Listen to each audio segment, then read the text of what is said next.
आप सभी का स्वागत है हमारे YouTube चैनल अपनी बायोलॉजी में।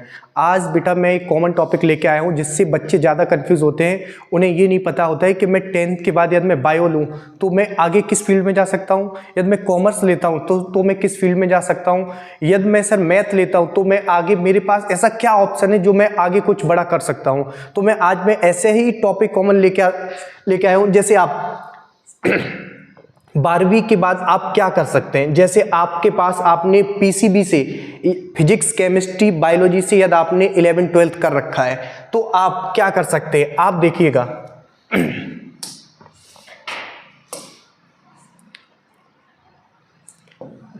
एक एक चीजें,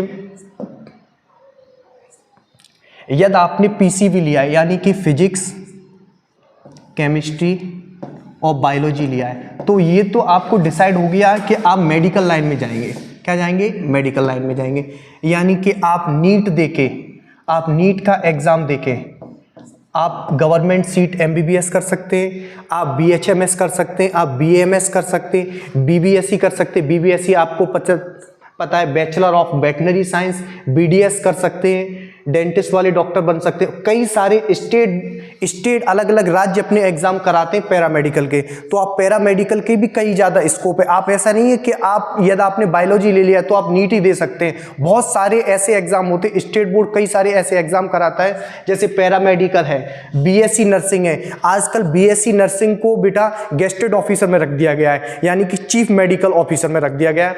आप जो एमबीबीएस वाला पेमेंट पाता है वही जो बीएससी नर्सिंग और एमएससी नर्सिंग जो लोग करके जाते हैं वो लोग पैसा कमाते हैं। उसके बाद डिप्लोमा इन नर्सिंग, ये थोड़ा छोटा है।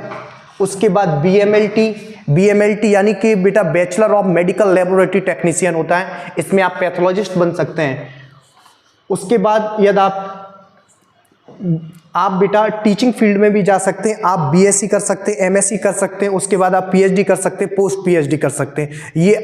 ये आप यदि आपके पास पीसीबी है यानी कि आपके पास बायोलॉजी है। इसके अलावा यदि आप बायोलॉजी है तो आप कॉमन है कि आप आर्मी में जा सकते हैं। आप अदर जो डिफेंस होते हैं, अर्धसैनिक बल होते हैं, आप बेटा उसमें जा सकते हैं।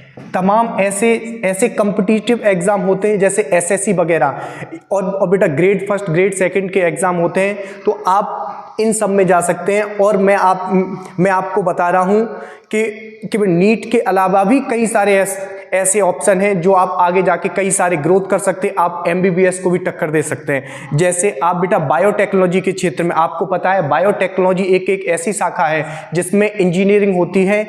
बायो में मतलब, तो बेटा बायो का मतलब होता है जीव, लिविंग, और टेक्नोलॉजी का मतलब होता है इंजीनियरिंग। तो बेटा ये सबसे अच्छा, जैसे आपने बीएससी बायोटेक्नोलॉजी कर लिया, एमएससी बायोटेक्नोलॉजी कर लिया, एमटेक और बीटेक भी अब तो होने लगा है बायोटेक्नोलॉजी से। तो ये बेटा ऐसी ब्रांचें हैं जिसमें आप बहुत बड़ा स्कोप है, आप अच्छा इनकम कर सकते हैं। इसके बाद ये हो गया आपका बेटा यदि आपके पास पीसीबी है तो उसके बाद आप क्या क्या कर सकते हैं, ये सारी चीजें।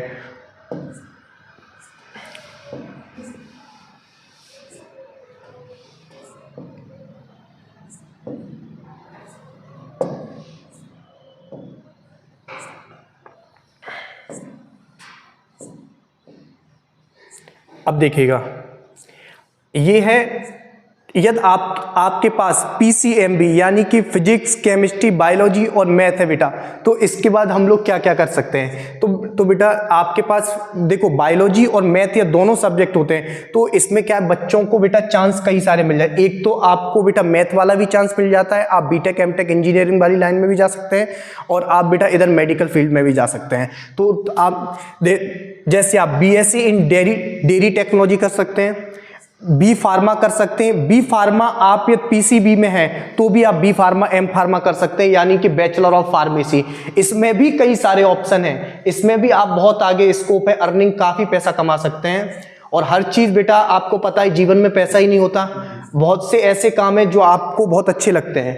उसके बाद आप बेटा बीटेक इन एग्रीकल्चर कर सकते हैं, एमटेक एमबीए वगैरह। अब तुम पता है बीटेक इन एग्रीकल्चर में कई सारे फील्ड है, जैसे बीएससी इन बायोटेक्नोलॉजी। देखो मैंने तो आपको पहले ही बोला था कि बायोटेक्नोलॉजी अभी एक ऐसा फील्ड चला है, आईआईटी संस्थान भी, कई सारी आईआईटी संस्थान भी बीटेक बीटेक बायोटेक्नोलॉजी करा रही हैं, जिससे बेटा कई ज़्यादा इसको मिल रहा है। आप फॉरेंसिक साइंस से कर सकते हैं, बीएससी इन एग्रीकल्चर, आप पता है एमबीए वगैरह कर सकते हैं, MSc in animal husbandry and dairy technology, ये सब क्या है, यदि आप पीसीएमबी से हैं तो आप कर सकते। इसके अलावा जितने भी डिफेंस के एग्जाम हैं वो आप दे सकते हैं।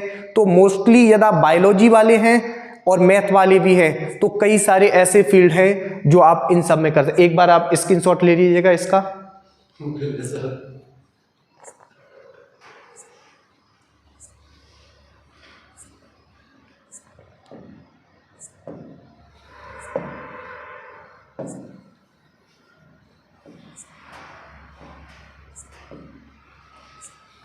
अब देखो इसमें देखो कुछ तुम्हें बड़ा भी दिख रहा है पहले से। यदि आप बेटा मैथ वाले हैं, फिजिक्स केमिस्ट्री मैथ लिया है तो आपको कॉमन सी बात है, ये नहीं कुछ मैथ वाले समझते कि मैं इंजीनियरिंग बन पाऊंगा मैथ में। आप बेटा यदि आपने मैथ ले लिया है, फिजिक्स केमिस्ट्री और मैथ, तो आप एनडीए यानी कि नेशनल डिफेंस एकेडमी के माध्यम से आप एनडीए का एग्जाम देने के बाद आप लेफ्टिनेंट कर्नल बन सकते हैं, आर्मी आप ज्वाइन कर सकते हैं, नेवी आप ज्वाइन कर सकते हैं, एयरफोर्स ज्वाइन कर सकते हैं। उसके बाद मैं आपको बता दूं एक और चीज,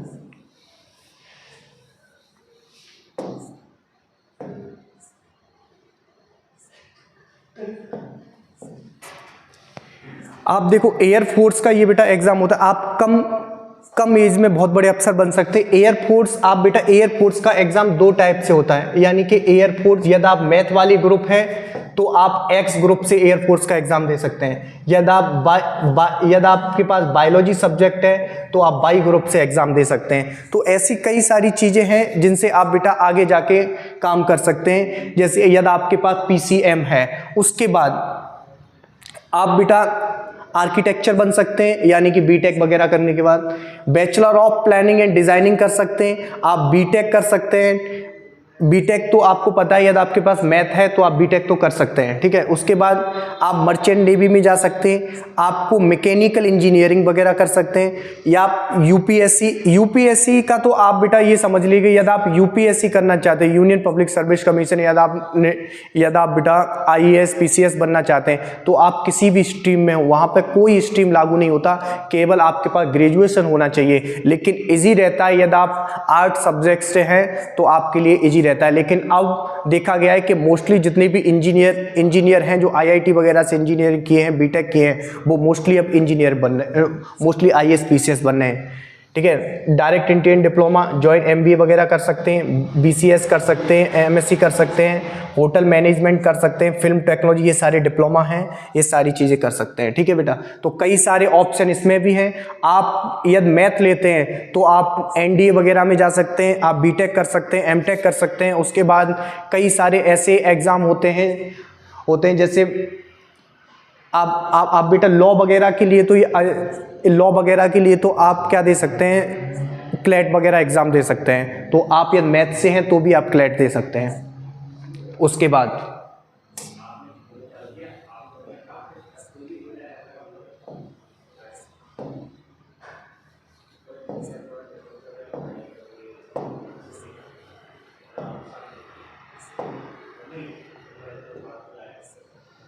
यदि आप कॉमर्स से हैं, यदि आपने देखो कॉमर्स सब्जेक्ट लिया है तो कॉमर्स वाले बच्चे समझ लीजिएगा कि आप क्या क्या कर सकते हैं।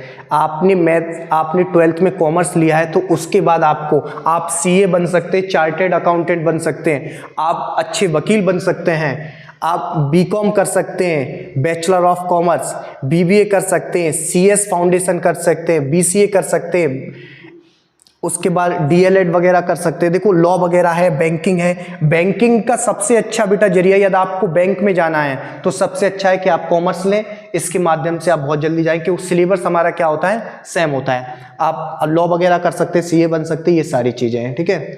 आप, और इसके अलावा आप किसी भी आर्मी में भी जा सकते हैं, डिफेंस में भी जा सकते हैं। कई सारे ऐसे एग्ज़ाम होते हैं, चाहे आपने कॉमर्स लिया हो, चाहे आपने बायो लिया हो, चाहे आपने मैथ लिया हो, आप आर्मी के कई सारे एग्ज़ाम, डिफेंस के आप कई सारे एग्ज़ाम दे सकते हैं। एसएससी के थ्रू आप किसी भी पोस्ट पे पहुंच सकते हैं। उसके बाद यदि आपने आर्ट लिया है तो आपको पता है कि आर्ट के बाद आर्ट स्ट्रीम है, तो सबसे अच्छी बात है कि आप यूपीएससी एग्ज़ाम देने में आपको बेटा काफ़ी कुछ मिलता है, आपके लिए काफ़ी हेल्पफुल हो जाता है। आप डीएलएड कर सकते हैं, टीचर बन सकते हैं, मास्टर ऑफ सोशल वर्कर बन सकते हैं, लॉ कर सकते हैं, बीबीए कर सकते हैं, एमबीए कर सकते हैं, ये सारी चीज़ें। अब मैं आपको बेटा एक ऐसी चीज़ बता रहा हूँ, समझिएगा।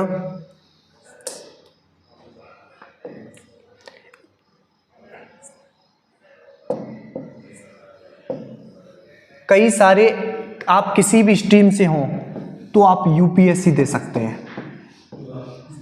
आप बेटा बायोलॉजी से हैं तो आप एयरफोर्स में भी जा सकते हैं। आप बेटा